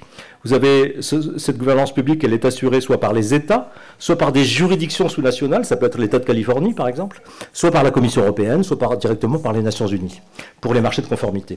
Et vous avez une gouvernance privée, qui sont des certifications d'indépendance que vous connaissez pour les marchés volontaires. Donc voilà. Donc les choses sont bien distinctes. Alors, il y a une longue histoire que je ne vais pas refaire parce que ce serait trop long depuis les années 2000, depuis 2000 finalement, sur ces marchés du carbone. Mais disons qu'il y a eu deux étapes importantes. Il y a eu deux périodes dans les marchés carbone régulés, si vous voulez. On va commencer par les marchés carbone régulés. Il y a eu d'abord la période du protocole de Kyoto, qui a commencé en 2000, qui s'est terminée à peu près en 2020, même s'il reste aujourd'hui des crédits MDP qui sont sur le marché, certains en tout cas sont encore valables. Avec donc la période du protocole de Kyoto, il y avait cet instrument basé sur les projets, qui était le mécanisme de développement propre, le MDP, CDM en anglais. Et ce qu'il faut comprendre, c'est que dès le départ, il y avait une place très limitée pour les forêts dans le MDP. Pour des raisons notamment, seuls les projets de boisement et reboisement ont été acceptés en plus ils ont été acceptés avec des crédits très spécifiques, ce qu'on appelle des expiring credits en anglais, des crédits temporaires qui étaient des crédits qui avaient une période de validité réduite, qui devaient être utilisés tout de suite, qui n'avaient pas la même valeur, et tout ça pour prendre en compte le problème de la non-permanence. La non-permanence, c'est un problème auquel on n'échappera jamais dans le domaine des forêts. C'est que, autant quand vous réduisez une émission dans le secteur énergétique, on considère que cette émission, la tonne de carbone, la tonne de CO2, elle est définitivement évitée. Autant quand vous avez effectivement une absorption de CO2 par les forêts, ou simplement le fait que vous différiez la déforestation, que vous protégez une forêt, eh bien, l'année d'après, la forêt peut brûler, celle qui a été plantée, celle qui a été protégée, etc. Et par contre, le crédit carbone, qui est un permis d'émission, il aurait été utilisé pour une émission. Donc ce problème de non-permanence, il empoisonne le débat depuis à peu près 25 ans sur toutes ces questions de crédit carbone, et on cherche différents types de solutions. Les réponses ont été d'abord des crédits temporaires dans le marché régulé. Aujourd'hui, on ne sait pas encore très bien ce que ce sera. Probablement des systèmes de réserve, on pourra en parler, ce qui vient du marché volontaire privé, mais c'est vraiment un problème fondamental. Notamment, toutes les activités de conservation, de déforestation évitée et de gestion forestière, ça implique effectivement l'exploitation forestière, avaient été déclarées non éligibles au mécanisme de développement propre. Pourquoi ? On avait surtout peur de fuite, en disant si on protège une forêt quelque part, on va simplement déplacer les pressions de déforestation ailleurs. Donc ce qu'on gagne d'une main, on va le perdre de l'autre. Donc c'est pour ça que ces activités de déforestation évitée ont été sorties du marché régulé dès le départ. Ça va devenir RED, mais RED, on va en parler tout à l'heure, c'est un processus un petit peu parallèle. Alors, la deuxième période, si vous voulez, c'est la période de l'accord de Paris, qui s'ouvre en 2015. Qui va rentrer progressivement en vigueur à partir de 2022, avec la COP26 de Glasgow, donc il y a quelques mois, il y a moins de 6 mois. La grande différence entre les deux périodes, c'est qu'avant, seuls les quelques pays du Nord avaient des objectifs quantifiés, notamment les pays européens.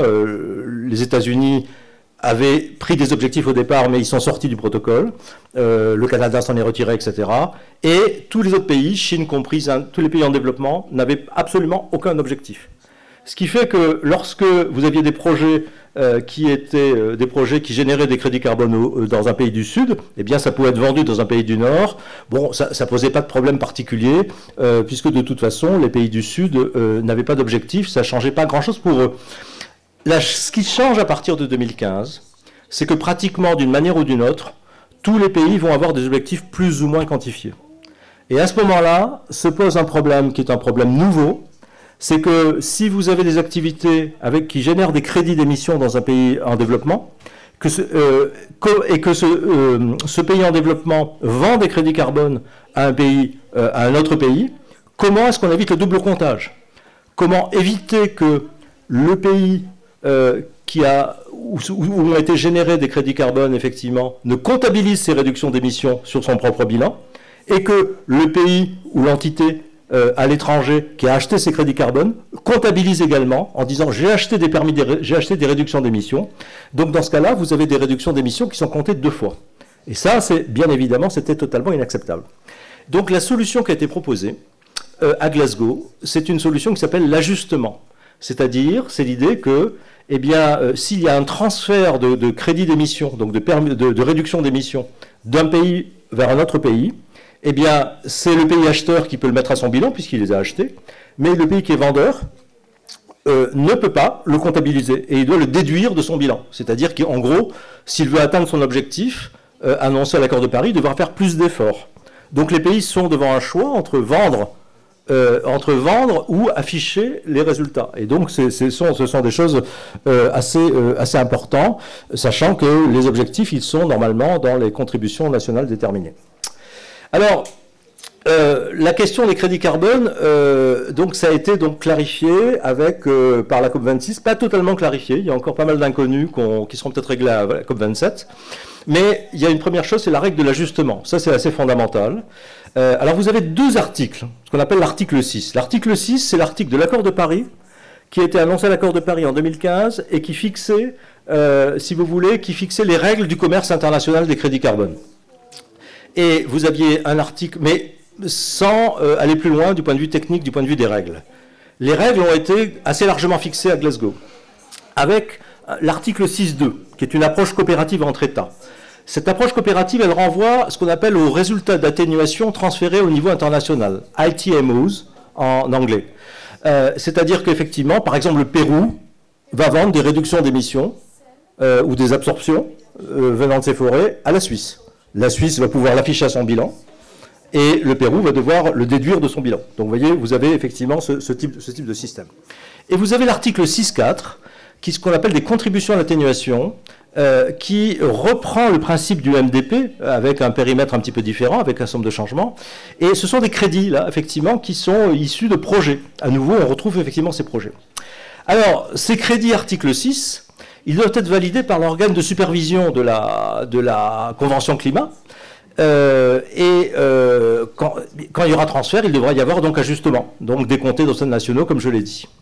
Alors, toujours dans le cadre de cet article, disons dans le cadre de l'article 6.2 et 6.4, j'ai mis 6.2, mais je crois que c'est une erreur, c'est 6.4, les programmes indépendants privés, de type VERA, VCS, de type Gold Standard, pourront être utilisés dans le marché régulé. C'est-à-dire qu'il y a un pont qui est établi entre les crédits, effectivement, qui peuvent être les crédits du marché volontaire, et le marché régulé, ce qui n'était pas le cas auparavant, à condition, bien évidemment, que les crédits qui vont être des crédits VERA, VCS, par exemple, soient revalidés d'une certaine manière par l'autorité de supervision. Les détails ne sont pas encore connus, mais c'est à peu près ça. Encore 5 minutes, Maxi, 5 minutes. Vous êtes dur avec moi. Alors, en gros, voilà comment on peut récapituler les choses, si vous voulez. Vous avez l'article 6.2 et l'article 6.4 et hors article 6. Vous avez donc le système de l'article 6.2, ce sont les fameux ITMOs, donc c'est plutôt des échanges entre pays ou entre juridictions, si vous voulez, avec une règle d'ajustement. Hein. Typiquement, l'exemple, c'est la Suisse qui achète des ITMOs au Pérou. Le Pérou doit déduire ses réductions de son bilan. Vous avez ensuite un deuxième cas qui est toujours sur l'article 6.4, c'est-à-dire que là, il y a une vente il y a une vente donc ce qu'on appelle des IMP, des International Mitigation Purposes, qui sont également des quotas d'une certaine manière, mais qui sont vendus à des entités non étatiques, typiquement l'aviation civile internationale. L'initiative Corsia, vous savez que l'aviation civile a décidé de compenser massivement ses émissions pour ne pas dépasser le niveau de 2020. Donc ils vont acheter énormément de crédits carbone. Là, il devrait y avoir, du point de vue du vendeur, il devrait y avoir un ajustement. C'est-à-dire que si un pays, qui abrite un projet vend effectivement des crédits carbone à Corsia, à l'aviation civile, il devra le déduire. Bon, Corsia l'utilisera pour sa compensation. Le troisième cas, c'est donc ce qu'on appelle other purposes. Ce sont des compensations classiques des émissions. C'est un peu ce qu'on peut avoir aujourd'hui, c'est-à-dire c'est à partir de l'article 6.4, basé sur les projets. Un peu comme le MDP, l'ancien MDP, avec effectivement des firmes qui vont acheter des crédits pour compenser leurs émissions. Attention, on est dans le marché de conformité, on est dans le marché régulé. Et là, en rouge, ou je ne sais pas comment ça paraît ici, à l'écran, vous avez en dehors le marché volontaire. Le marché volontaire, il est en dehors de l'article 6. C'est-à-dire qu'il n'y a pas d'ajustement. C'est-à-dire qu'il n'y a pas d'obligation, si vous avez un projet forestier qui génère des crédits carbone au Gabon et que ces crédits carbone sont vendus en Allemagne, le Gabon n'a pas besoin de faire un ajustement sur ces fameux crédits. De l'autre côté, l'Allemagne ne pourra pas l'afficher à son bilan, à son propre bilan, parce que ce ne sont pas des crédits article 6, si vous voulez. On a effectivement une différence. Et là, vous avez un certain nombre de différences aussi. C'est que vous avez notamment, alors il y a eu un grand débat à Glasgow, c'est ce qu'on appelle emission avoidance, c'est-à-dire les émissions évitées. Les émissions évitées, en gros, ça renvoie à l'idée qu'un pays pourrait dire j'arrête d'exploiter mon pétrole ou je réduis mon exploitation de pétrole et je vais être payé en compensation. Ça, c'est quelque chose qui a toujours été refusé par la majorité des délégués dans la Convention climat. Et la grande question s'est posée pour REDD+. Est-ce qu'un pays qui dit je réduis mes émissions par rapport à un scénario, est-ce que c'est considéré comme des émissions à éviter, donc rejetées? Les interprétations varient. L'interprétation dominante que j'ai eue des délégués qui sont revenus de la COP26, c'est de dire oui, en ce qui concerne REDD+, REDD+ serait éligible s'il y a des baisses réelles des émissions, et non pas une baisse relative, c'est-à-dire on fait une augmentation, par rapport à un scénario. C'est-à-dire si vous savez qu'il y a beaucoup de projets REDD+, mais comme aussi beaucoup de pays, qui disent en business as usual, nos émissions vont être multipliées par, disons, 80%, et donc augmenter de 80%, et si elles n'augmentent que de 40%, eh bien ça veut dire qu'on aura réduit de 40%. Voilà, vous voyez, c'est une manière de pouvoir à la fois d'avoir une augmentation de la déforestation, une augmentation des émissions, et en même temps de pouvoir dire que c'est une réduction par rapport à un scénario. Scénario que personne ne peut vérifier, puisque c'est un scénario contrefactuel qui est facilement manipulable. Donc ça, c'est quelque chose qui a été très critiqué, et qui est le point faible, effectivement, des projets REDD+, et des projets carbone, c'est quand ça se base sur, effectivement, ces fameux scénarios, ces fameux scénarios de référence. A priori, on verra confirmation ou pas à la COP27, déforestation évitée, ces activités ne seront pas éligibles, bien sûr, à l'article 6, et on ne sait pas encore ce qui se passera dans le marché volontaire. Parce que Gold Standard, on verra ça plus tard. Une minute. Je vais essayer en une minute. Hein. Alors, il faut toujours faire des promesses. On ne les tient pas. Vous savez, les promesses n'engagent que ceux qui les formulent. Donc on a beaucoup de transactions volontaires. Les marchés du carbone sont beaucoup développés depuis les années 2000, effectivement, avec ces objectifs de neutralité carbone. Hein. Donc pour certaines firmes, c'est d'aller au-delà des contraintes réglementaires. Pour d'autres, c'est de faire du greenwashing, parce que le marché du carbone a été beaucoup utilisé pour faire du greenwashing, je suis désolé, mais quand des entreprises minières l'achètent, on est vraiment dans ce genre de choses. Donc ça a été beaucoup utilisé aussi pour ça. Alors, est-ce que ce sont des marchés? Ce sont plutôt des ensembles de transactions bilatérales, c'est-à-dire que ce sont très souvent des entreprises ou des opérateurs qui achètent directement à des projets. Ce qui fait que vous avez une très grande hétérogénéité des prix. Les prix sont très variables sur ce soi-disant marché. Vous avez ça va de 3 $, 4 $ la tonne de CO2 évitée, jusqu'à 50, voire 60, etc. Tout dépend qui achète. Si c'est par exemple Disney qui achète des crédits à Conservation International pour des projets de conservation au Pérou, ils vont les payer 100 $ ou beaucoup plus. Bon, voilà. Donc c'est très très variable. C'est pour ça que ce ne sont pas de vrais marchés. Il n'y a pas de rapport d'endroit où se rejoint l'offre et la demande pour faire un prix des commodités, si vous voulez. Alors ce qu'il faut comprendre, c'est que dans le marché volontaire, la plupart, dans ce marché volontaire, la plupart des crédits sont des crédits de déforestation évitée. Hein, c'est-à-dire qu'à peu près la moitié du marché volontaire, c'est de la foresterie, du land use en général, et 80-90% effectivement des crédits du land use, c'est de la déforestation évitée. Donc voilà, avec des prix donc très très variables, et là je vais aller donc sur mes dernières slides. Alors le problème, c'est de savoir maintenant quel futur va y avoir pour les marchés volontaires. La plupart des gens pensent que les marchés volontaires, ils augmentent beaucoup, c'est vrai. Est-ce qu'ils vont continuer à augmenter? On peut se poser la question pour deux raisons. D'abord, très clairement, l'objectif de la Convention climat, donc des Nations Unies, c'est qu'il y ait une fuite vers la qualité. C'est-à-dire qu'ils veulent que les acteurs économiques achètent maintenant des crédits article 6. Crédits article 6 qui seront validés par l'autorité de supervision des Nations Unies, avec une obligation d'ajustement, des obligations d'additionnalité sur la contribution déterminée. Ça veut dire, on va y revenir dans la discussion si vous voulez, mais ça veut dire qu'en gros, il faudra que les crédits générés soient additionnels par rapport à ce que les États se sont déjà engagés à faire. Si un État s'est engagé à faire des aires protégées, de tant d'hectares, il faudra que ce soit en plus. Sinon, c'est simplement du business as usual. Hein, c'est très important ce point. Et bien sûr, la validation par organe de supervision. Et par ailleurs, dans l'article 6, il est très probable, c'est mon avis, hein, c'est discuté, tout le monde n'a pas la même interprétation, que les projets de déforestation évitée seront écartés. Parce que la demande actuelle, c'est une demande de baisse absolue des émissions. Ce n'est pas une demande de baisse relative. Je reviendrai sur ce point juste après. J'aurai presque fini. Vous avez déjà, après Glasgow, la coalition des principes de San José, qui s'appelle pour une ambition élevée, l'intégrité des marchés internationaux de carbone. 32 pays amenés par le Costa Rica ont dit, de toute façon, même sur le marché volontaire, il faudra qu'il y ait ajustement des crédits. C'est absolument indispensable. Sinon, on va avoir du double comptage. Volontaire ou pas, ce sera un véritable problème. Et le point important, Gold Standard, qui est un des principaux organes de certification, s'est prononcé également pour l'ajustement, même sur les marchés volontaires. Vera n'a pas pris cette position, Vera VCS, hein, mais vous voyez la discussion en ce moment. Et l'autre point, c'est qu'il va y avoir un durcissement. Les entreprises, avec effectivement les montées des contraintes carbone, toutes les entreprises dans le monde entier vont avoir de plus en plus de contraintes réglementaires. Donc des quotas, ça va se durcir. Et donc il y aura moins de place pour la compensation volontaire. C'est-à-dire que de dire je fais un delta en plus pour la neutralité carbone, c'est pas du tout évident que voilà, il y aura peut-être moins de place pour les crédits dans l'article 6. Alors, dernier point, le secteur forestier, pour vous finalement, quelles sont les conséquences? La première conséquence, c'est que, et ça peut intéresser aussi Madame la Ministre, c'est que la rémunération des États se fera non pas sur la conservation des forêts, peut-être, hein, le Gabon a obtenu de l'argent pour ça, mais on verra dans le futur comment ça se passera, mais sur la baisse absolue des émissions liées à la baisse de la déforestation et de la dégradation des forêts. Et ça, c'est très important, c'est-à-dire que je pense personnellement qu'on va évoluer vers un système où seule la baisse absolue de la déforestation pourra ouvrir droit à des rémunérations, pas la baisse relative, qui est une augmentation. Et la question des absorptions par les forêts va être également un problème, parce que a été soulevée à Glasgow la question de l'additionnalité.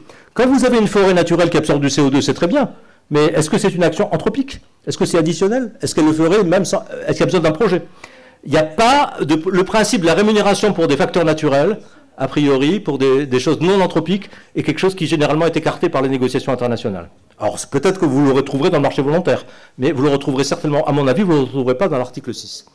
Dans le cadre de l'article 6, donc, cette question de l'additionnalité par rapport aux contributions, donc si par exemple un pays décide que la certification devient obligatoire, hein, je pense par exemple au cas du Gabon, eh bien les compagnies forestières ne pourront pas faire valider des crédits article 6.4 du fait que leur pratique, parce que tout simplement la certification deviendra le nouveau business as usual, donc ça ne sera pas additionnel si vous voulez. Donc ça ne pourra pas être dans l'article 6, peut-être dans le marché volontaire, mais c'est autre chose. Et donc logiquement, je pense que les standards de certification privée comme Vera VCS risquent d'adopter effectivement la même jurisprudence, c'est-à-dire qu'ils considéreront qu'il ne suffit pas d'être certifié si la certification est déjà... Alors, si elle est obligatoire, certainement pas, parce que ça devient la règle commune. Si la certification a été obtenue plusieurs années auparavant, c'est une question ouverte, à mon avis, qui va poser débat. Merci Alain. Dernier point, j'ai 3 points, je m'excuse, je prends mes 4 points. Je pense qu'il y a une évolution des conceptions, c'est tout simplement pour récapituler. les baisses absolues maintenant doivent l'emporter sur les baisses relatives à cause de l'urgence climatique.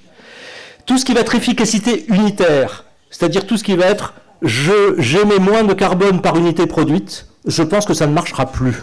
C'est-à-dire que si vous avez effectivement des gens qui disent je produis plus de bois mais j'émets moins de CO2 par mètre cube, je pense que ça ne marchera pas. Ce qu'il faut, c'est s'il y a une hausse globale des émissions, c'est quelque chose qui va être de plus en plus refusé par effectivement dans le contexte international. De ce point de vue, j'ai vu un certain nombre de plans, y compris quand je vois par exemple le projet de la Banque africaine de développement, de la BAD, qui prévoit d'augmenter par 2 ou par 3 les prélèvements dans les forêts naturelles. Bon, d'une part, on peut se poser la question du réalisme, effectivement, dans le bassin du Congo. Hein. Deuxièmement, de toute façon, il faut être très clair, on ne pourra pas avoir multiplication par 2, par 3 des récoltes, et en même temps avoir des rémunérations en carbone. C'est totalement contradictoire. À mon avis, ça ne marchera pas.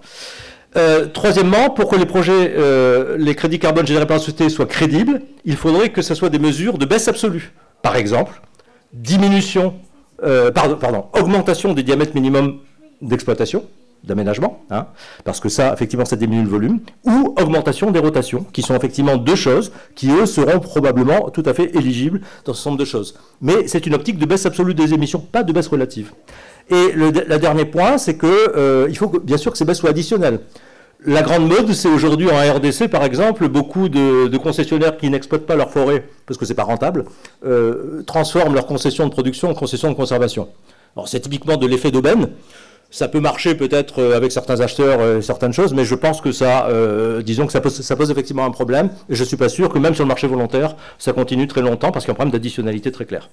Alors par contre, tout ce qui fonctionne, c'est bien sûr les projets de cogénération qui vont valoriser les déchets, la bioénergie, etc., comme projet de substitution énergétique. Hein. Tout ça, c'est facilement éligible à l'article 6.4, comme tout au marché volontaire. Donc voilà, donc il y a des opportunités, mais elles sont certainement moins importantes que vous ne le pensez.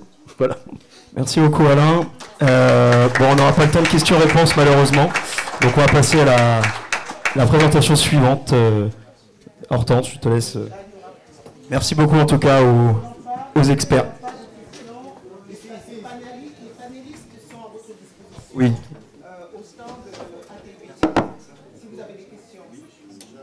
Là maintenant, nous allons passer à la prochaine présentation. Les normes actuelles d'aménagement sont-elles adaptées à la dynamique des essences commerciales?